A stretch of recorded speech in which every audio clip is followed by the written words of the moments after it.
Hello second year students.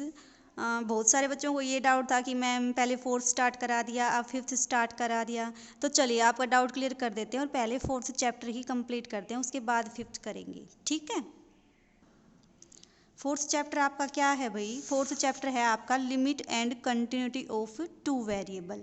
अब बच्चों देखो, आपने अब से पहले क्या किया है? Function of single variable. अब हम क्या करेंगे? लिमिट और कंटिन्यूटी की बात करेंगे किन फंक्शन के लिए जो एक वेरिएबल से ज़्यादा वेरिएबल के होते हैं। तो सबसे पहले तो हमें ये देखना पड़ेगा कि वो ज़्यादा वेरिएबल के फंक्शन होते हैं वो किस टाइप के होते हैं।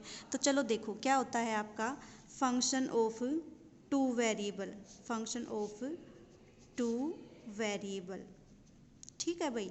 अब तक आपने क्या स्टडी किया है? y is equal to F of X, जहाँ पे y आपका क्या होता है? डिपेंडेंट वेरिएबल, x आपका क्या होता है? Independent variable. तो y को आप क्या बोलोगे? Function of single variable. लेकिन जब आपका ये डिपेंडेंट वेरिएबल एक से ज़्यादा इंडिपेंडेंट वेरिएबल के ऊपर डिपेंड करे तो उसको आप क्या बोल दोगे? फंक्शन ऑफ जितने वेरिएबल का है वो उतने वेरिएबल का आ जाएगा। मान लो यहाँ पे दो वेरिएबल होंगे तो y क्या आ जाएगा आपका? Function of two variable. जैसे देखो y is equal to F of X Y. इस केस में आप क्या बोलोगे कि y क्या है आपका? y is function of two variable. ठीक है। एक दो से ज़्यादा का होगा तो उतना का ही बोल देंगे। मान लो तीन का होगा तो वाई क्या हो जाएगा आपका? Function of three variable. तो इसी को आप क्या बोलते हैं? Function of several variable. हुआ भाई क्लियर? ये तो क्या था आपका? सिंगल वेरिएबल का, और ये आपका क्या है? फंक्शन ऑफ टू वेरिएबल का। पीछे तो आपने क्या किया था? लिमिट और कंटिन्यूटी की थी किसके लिए? फंक्शन ऑफ सिंगल वेरिएबल के लिए। और अब आप क्या करोगे? लिमिट और कंटिन्यूटी करोगे किसके लिए? फंक्शन ऑफ टू वेरिएबल के लिए। ठीक है। लिमिट और कंटिन्यूटी स्टार्ट करने से पहले आपके पास एक डेफिनेशन है भाई नेबरहुड की। नेबरहुड क्या होता है बच्चों? नेबरहुड होता है आपके आसपास का जो भी एरिया होता है उसी को आप क्या बोल देते हो? नेबरहुड। जैसे आप घर में रहते हो, घर में रहते हो तो क्या आपके पड़ोसी कौन है? जो आपके आसपास रहते हैं, तो उसको आप क्या बोलते हो? नेबरहुड। ठीक है। अब हमारे लिए देखो नेबरहुड का क्या कंसेप्ट है बच्चों। मान लिया आपने ये कोई एक प्लेन है। देखो फंक्शन ऑफ टू वेरिएबल का है, ऑब्वियसली बात है हमें किसकी ज़रूरत पड़ेगी? प्लेन की ज़रूरत पड़ेगी। क्योंकि अगर एक सिंगल लाइन होती तो क्या होता है? यहाँ पे सिंगल सिंगल पॉइंट्स होते हैं। लेकिन अब आपका क्या है? पॉइंट ऑफ दो वेरिएबल का, तो इसलिए हमें क्या ज़रूरत पड़ गई? फंक्शन ऑफ टू वेरिएबल के लिए हमें किसकी ज़रूरत पड़ेगी? प्लेन की ज़रूरत पड़ेगी। मान लो आपका ए भी कोई एक पॉइंट है।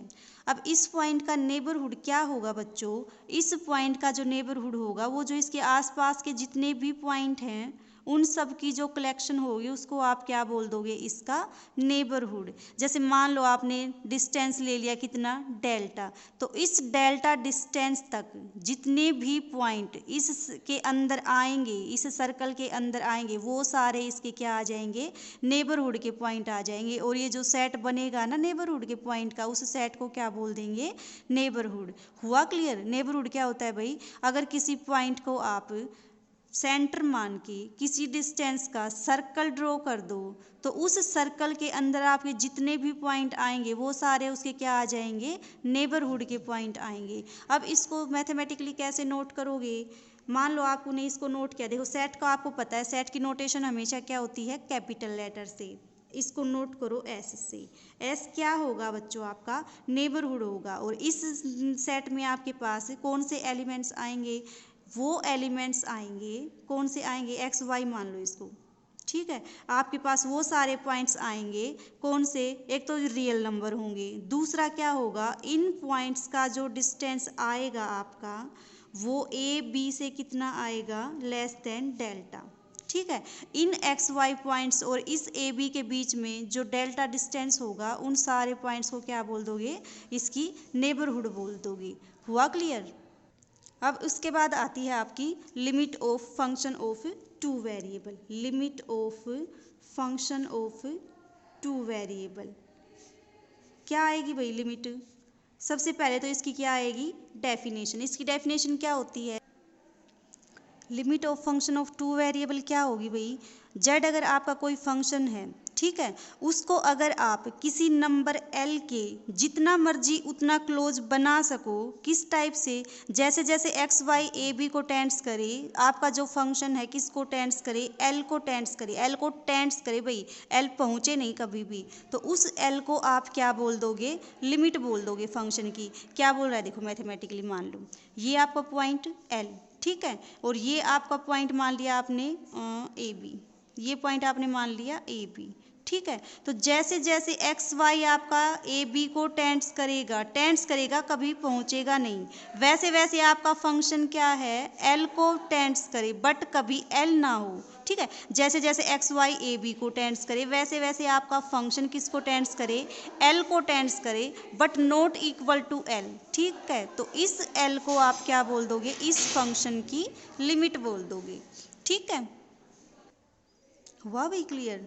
क्या बोला, जैसे जैसे आपका जैसे जैसे आपका एक्स वाई, जैसे जैसे हम ए बी की तरफ टेंड्स करेंगे, आपका फंक्शन किसकी तरफ टेंड्स करेगा, एल की तरफ टेंड्स करेगा। हम भी ए बी पे नहीं पहुंचेंगे और फंक्शन भी आपका क्या होगा, एल पे नहीं पहुंचेगा। तो इसका मतलब एल जो है आपका क्या होगा, लिमिट होगा किसकी, फंक्शन की, ठीक है। अब इसको मैथमेटिकली कैसे लिखते हैं देखो, मैथमेटिकली इसकी डेफिनेशन क्या होती है भाई, L is said to be limit of a function if for given epsilon greater than 0 के लिए क्या एग्जिस्ट करे, आपका डेल एग्जिस्ट करे। किस टाइप से एग्जिस्ट करे कि F X Y minus L क्या हो, अगर लेस देन एप्सिलॉन हो, किसके लिए, हर एक एक्स वाई और ए बी का डिस्टेंस क्या हो, लेस देन डेल्टा, तो इसका डिस्टेंस क्या हो, लेस देन एप्सिलॉन।